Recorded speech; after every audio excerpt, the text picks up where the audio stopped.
Some of us that we really don't have the phobia for water, because if I do have water phobia, I wouldn't be going to the beach to, for whatever reason. But I think it's more of the fear of mishaps over there. What happens where, for those of us who cannot swim, you don't want to imagine what can happen. Where are you swimming? So when you mentioned the issue of security, safety on waterways, I was like, okay, that's a very good one to. Okay, but let me stop bothering you at this point, because we have someone who can also speak to this. His name is Professor James Akanmu, and he's a professor of water resources and environmental engineering from the University of Lagos. Prof, good morning. The Ministry of Marine and Blue Economy is one of the new ministries introduced by the Bola Tinubu administration. And it also has established the fact that, okay, this is a step in the right direction, because we have a lot of untapped resources under the water or in the water bodies, and we don't have a dearth of water bodies in Nigeria as a country. We are blessed with that. So it's more of a case of untapped potentials. So let's start this way. Could you please talk some more on the potentials that we have in the marine and the blue economy sector that we are yet to tap into? Let's start from there. Thank you. One thing we need to establish is anytime we mention something about blue economy, we are talking about economy from waterfront, particularly from the ocean. Like in Nigeria in particular, we are privileged to be surrounded by ocean. So we have that advantage to create that marine environment, the marine community. Like Dr. Dausaji did mention, we have all the opportunities to actually reduce our debts. You mentioned as your background, you have the phobia for water. Why do you want to go to the beach? Some may not have that phobia. So it could be a tourist environment. We can build our ship around those lines. Dr. Azar did mention that from here to Warri, from Lagos in particular, could be a shorter time if we actually take advantage of the marine environment we have, which actually promotes the blue economy. So we have a lot of things we can do. From that place, if you build the coastal community, we can transport both human and cargo through water. We can renew our sustained environment. Everybody is talking about a sustainable environment. We don't want to pollute environment. A kind of a coastal community will likely actually reduce these pollutions that we have around the community without blue economy. Poverty could be reduced. Fishing can actually improve, and so on. I think I need to just stop here for now to probably to more questions on that or comments. Thank you. All right, Prof, thank you for joining us. But in unlocking these potentials, what are some of the key steps that we must take? I know that the president has taken one great step, which is creating the Ministry for Marine and Blue Economy, but it goes beyond that. So what should the ministry be looking at to be able to tap into these potentials? Okay, thank you for that again. One, we have bodies that have been created by the same government before President Tinubu came in. A body like NIMASA, like NEWA, like MPA, they work around the water. So if we actually take advantage of this, actually put more into it, and is operated, let me say, professionally at this point, with the mind of actually encouraging the blue economy itself. And if corruption can be drastically reduced, if totally eliminated, I want to assure you Nigeria will be better. We have a lot of underutilized economy through this opportunity. But how is it being operated? How is even the gain? Let people talking about it financially being put back to the governance of the country, whereby the common citizen will also benefit. Are the gains of that place enshrined with only a few people at the top there and those who are around them, probably including some of you are talking, probably myself, I'm also there. So the first thing is for us to center so much on those existing body created and take advantage of it. Look at our ports in Warri, in Port Harcourt, in Lagos, they are part of what we can take advantage of, and we must actually take critical look into them to make sure they now operate in a sustainable manner, so that we will not turn them to become like our refineries, which could have actually helped the country. But today, you all know what has happened to our refinery, particularly in Nigeria. So for me, what needs to be done is to actually focus on this existing body. Whether you are not bringing private sector to get involved, will be another ball to think about whether to actually survive, or politically or power of government, political will allow some of those things to be sustained. So I want to reiterate, NEMASA, MPA in particular, for now that have been established and that actually take us through the use of blue economy properly. To unlock it, we need to actually take a critical look at them and how to take this advantage. If the money needs to be pumped in again with experts, with knowledgeable people to do it, then Nigeria can also move further and unlock this prospect of Nigerian blue economy. Okay, let's talk about the capacity to unlock these potentials. You are a professor in this regard. Now, my question is that, aside people at your level, how much of capacity do we have resident in our country to properly unlock the blue economy potentials? Do we have that particular competence, residents in Nigeria, to properly unlock the potentials? Sincerely, I can tell you, if it's the capacity, let's talk about human in particular. I want to assure you that we have more than enough. The only thing I may not be able to guarantee is the exposure of some or many. But there are also few ones who have been exposed to this environment, and they are just being locked up somewhere there, whereby they could not even apply what they know. More food than not to say we are bringing experts from US, from UK, and so on. These experts, because they were actually had the opportunity or being given the opportunity to actually run those systems or be part of that system. In Nigeria, I can tell you, if you go to NEMASA alone, if only the training, the colleague staffs from NEMASA, from MPA, goes almost every year on this blue economy thing, you will know that experts are there. If you come to academic environment or to those people in ship, business and so on, then you will know that our transport through water system, you know the experts are also there lying, but identify them may be another source of trouble that we need to do. I know we have, and if you need to actually bring people who are business minded from outside, yeah, we can bring them. And we must also, to ensure sustainability, make sure our people around them to learn and unlearn and relearn to make sure we can sustain this on our own. Otherwise, we'll throw all our prospects into the hands of the foreigners. I can assure you, if you dig through NEMASA, go through Navy, that's another body that actually work on water, you will find out the experts are there. Many of them are retired, nothing to do any longer. And we can bring all of them, some of these people out who will be happy to see themselves contributing again back. There are younger ones who have not even have a taste, who also will learn on the job. So the potential is not too far from Nigeria.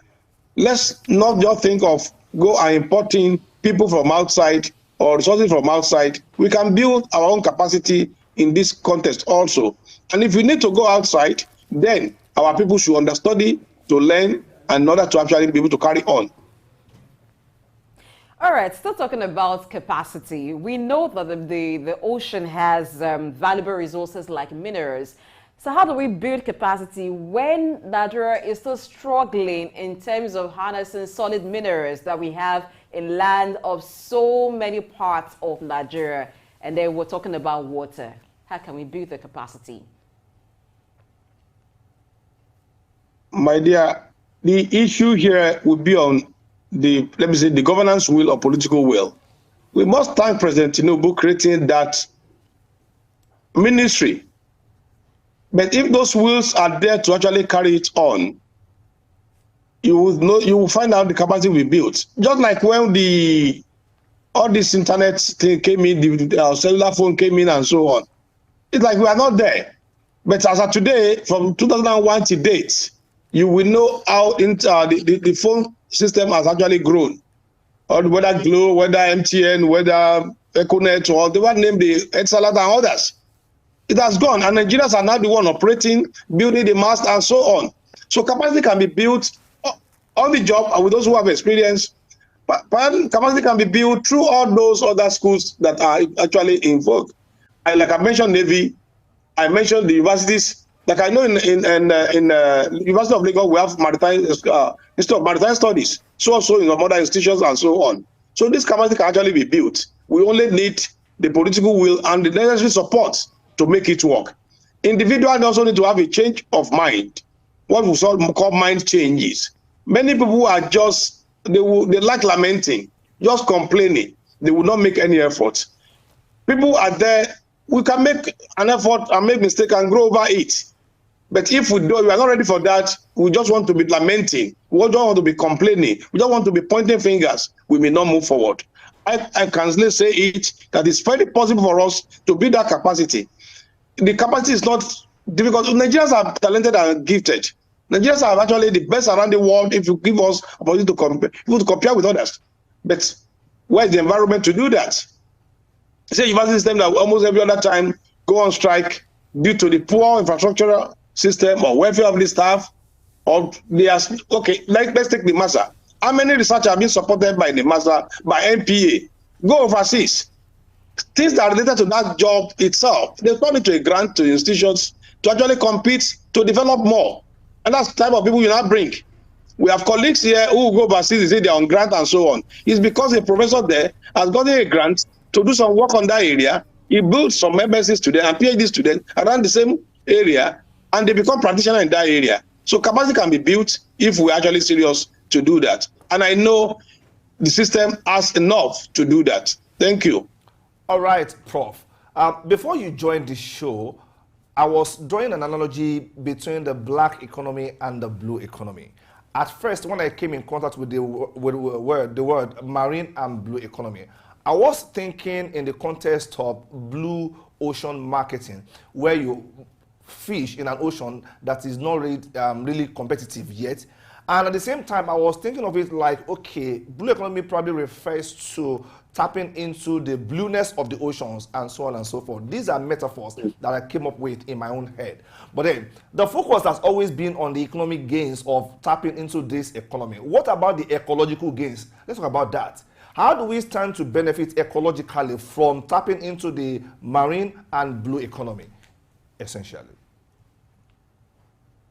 Okay, thank you once again. You remember when I started, I told you about what blue economy actually entails in my own little understanding and context. It's not just about the money transportation only. And you've just mentioned it again and repeated it. One, the ecology, the environment, the biotics, those living things like fishing and so on you did mention. These are the type of environment in Nigeria that probably only very few people are doing it.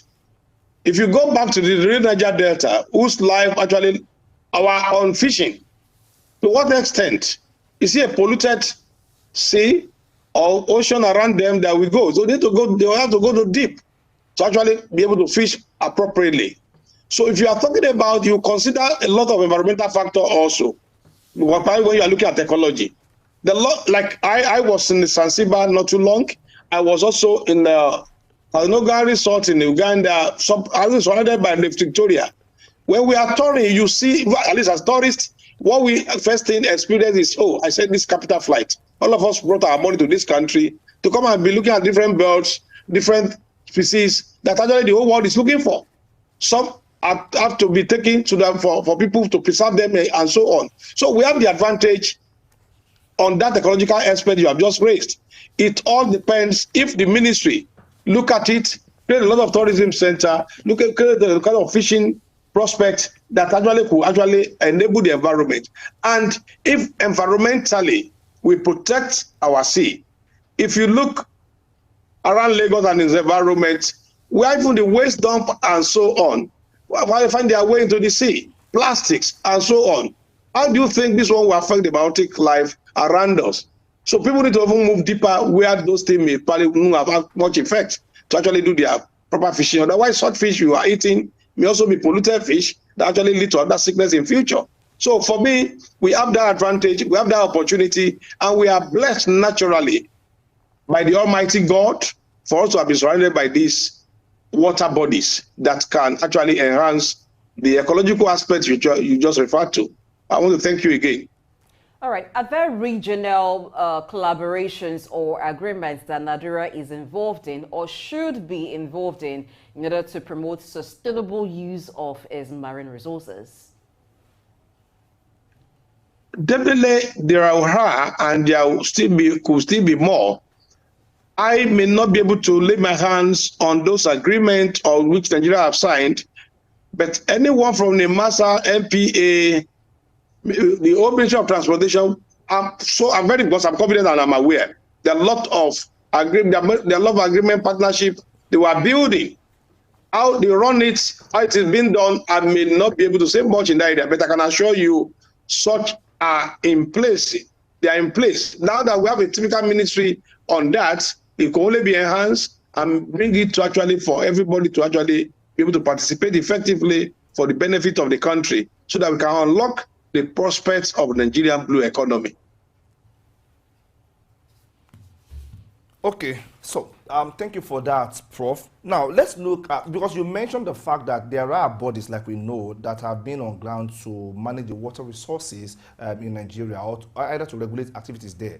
NIMASA, you mentioned MPA, but could you please now speak to some of the challenges that have, probably limited the efficiency of efforts in that particular sector, which the new ministry should, take care of? What have been the challenges in your own, analysis that we have faced in this water resource management in the country? Right. I sincerely, to pinpoint challenges, first thing is a political will. That the government should be ready to give that total political support. And then who are in the power, whether it's legislature or the executive in particular, should give all what it takes. I am not unaware that more often than not, if it's funding, you see some of this body actually more than enough fund, how it's being expended judiciously, efficiently. Can we have change of mind to see positivity in this country and move forward? The challenges can also be likened to the power that be, whereby you put a round peg in a square hole. Sometimes we do all this geopolitical zone in putting people in position. Whereas the best brain, the best hand, the best equipment lies somewhere else. So if we go into this, I want to assure you, and probably the leadership also, sometime more than if you see what has happened to the NIMASA MP in recent time, alleged corruption at this different level, and more than others who actually allege, you'll be surprised. I cannot actually portray establish the fact that those who actually challenging them are actively involved or passively involved, and the only thing you hear is off your mic, put the thing down, and nothing can go further. So challenges to me is more of mindset. If we actually set with our mind to get it right, do it rightly, Nigeria will move, we will unlock the prospects of this economy. But if the mindset is, I need to satisfy my boss, I need to take care of their needs, not the needs of the Nigerians, then we may be at the same place, or what we call square one or square root of one.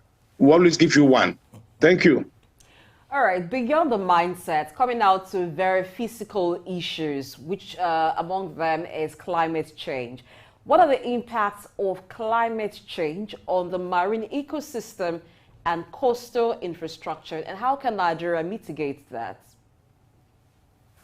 Okay, you've come to a major issue again, climate change, and then what can we take and so on. You've had in recent time ozone surge and so on. Things are changing. We are polluting the environment through whatever we do, through our automobile and so on, and it leads to you and some things that need to come down from heaven that actually give you better water and so on.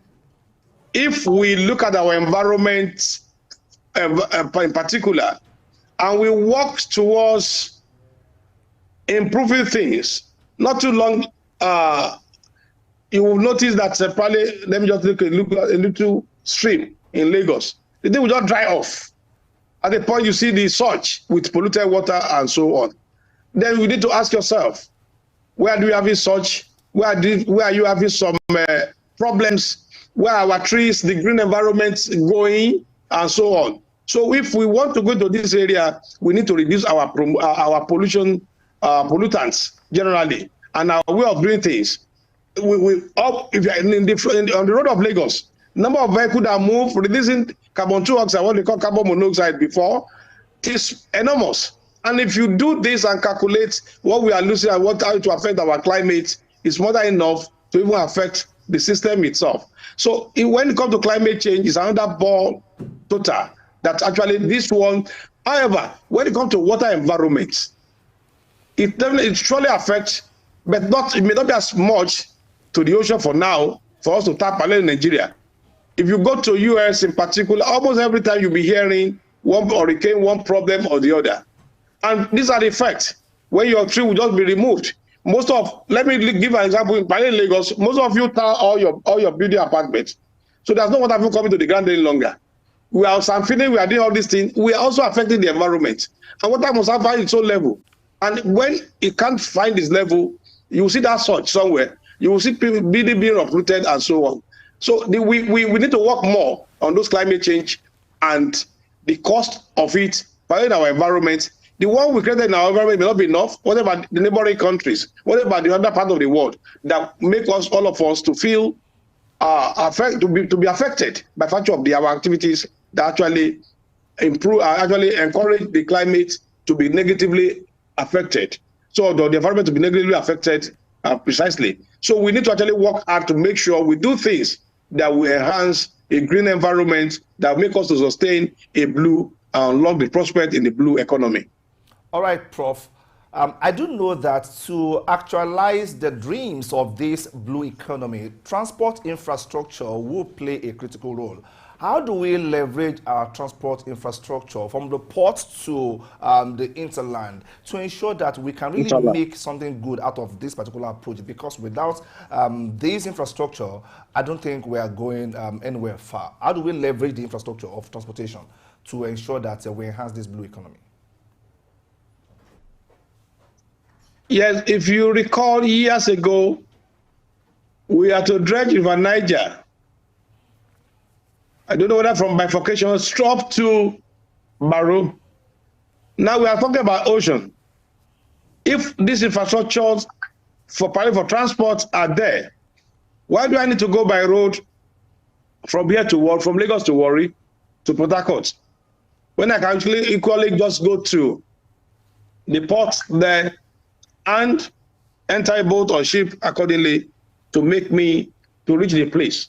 So whether private sector need to be involved now to develop this transport system, like we have seen around the world. Most of these things are not totally government owned, but the enabling environment must be there. Not for somebody to go into it and that government will come with another policy, destroy the whole thing. And I know Nigerians are blessed, and I know foreigners are ready to invest in the country also. But there must be that political stability to encourage that transport system you are talking about. If you want to take a look, what about the rail line? Now the rail is moving from Lagos to Ibadan and so on, Kaduna to Abuja. Sometimes it looks like it saves, but can we sustain and maintain it? So the environment must be there to make sure these are sustained. We can build on those transportation infrastructure along our coastline. And not just for you to carry cargo, but you can also carry human from one point to the other.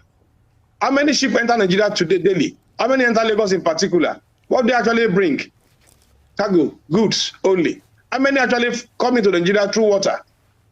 We can actually build on this. So these are my thoughts for this hour, please, on that. We can build on it. All right, this is a relatively new economy, so there are bound to be skills gap. How do we tackle that? Is it going to be dependent on the use of expatriates, which will not really benefit the Nigerian economy in terms of job creation? So what is the way to go there? Like I said earlier, more of that we think expatriate has it all. there are also Nigerians, whether here at home or outside in diaspora there, who have the same capacity, technically, knowledgeably, and even financially.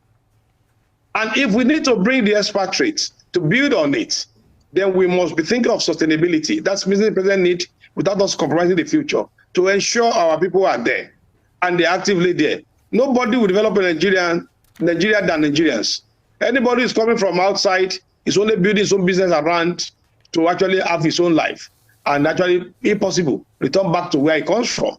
So I'm not against bringing expatriates, bringing investors from outside, but we must ensure that the environment is actually good enough for them to actually remain and continue to be part of those who develop Nigerians. And if Nigerians have the opportunity, we should actually stop the idea of what some of us will call PhD, pull him down syndrome, pull her down syndrome. Then they are trying to break through that when you look for one reason why you need to take them to EFCC or ICPC to actually scatter their mind. Or probably because they need support one political governance and so at a particular time, you want to actually bring them down.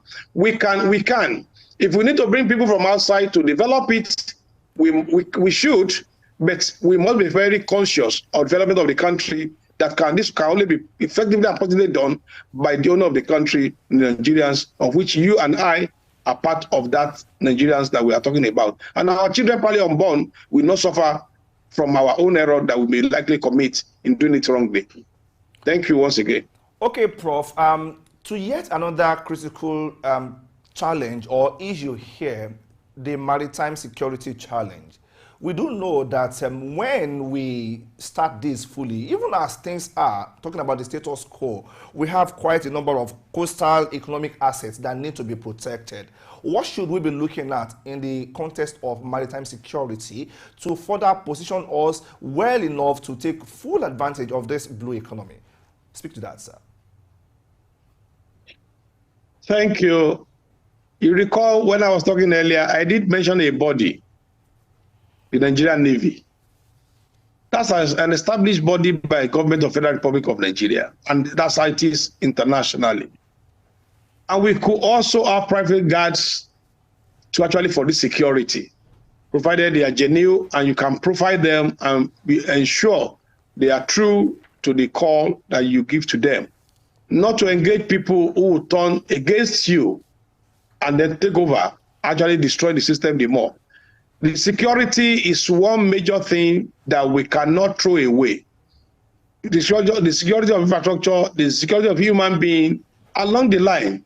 You recall, I think, thank God, the thing has reduced. The idea of problems of insecurity on our oceans, on our pipeline environment, and so on.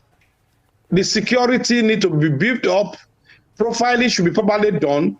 So don't go and put people who indirectly you have encouraged to be the one to make the environment insecure because they have all the in and out of how it should go. But we can challenge our Nigerian Navy and appropriate security agencies or that agencies that are actually established, and probably the private one also, to actually we can build them up to ensure the security of this waterfront, the ocean front, the deep water infrastructure protection of the such things to ensure these people actually work. But if they are going there only for what can I make for my living only, it will not do well.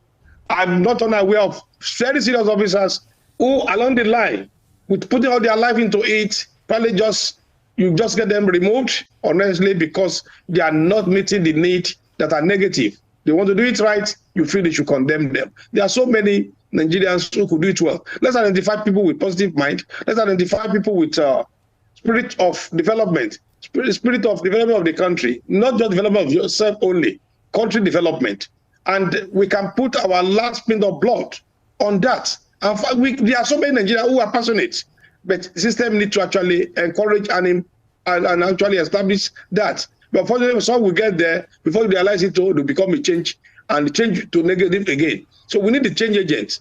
And I just pray that the leadership of President Tinubu will be able to identify some of these, and any ministry agency created also will be able to do that. It shouldn't be business as usual when it comes to security of this system you talk about. We must actually go extra mile to make sure lives and property are not endangered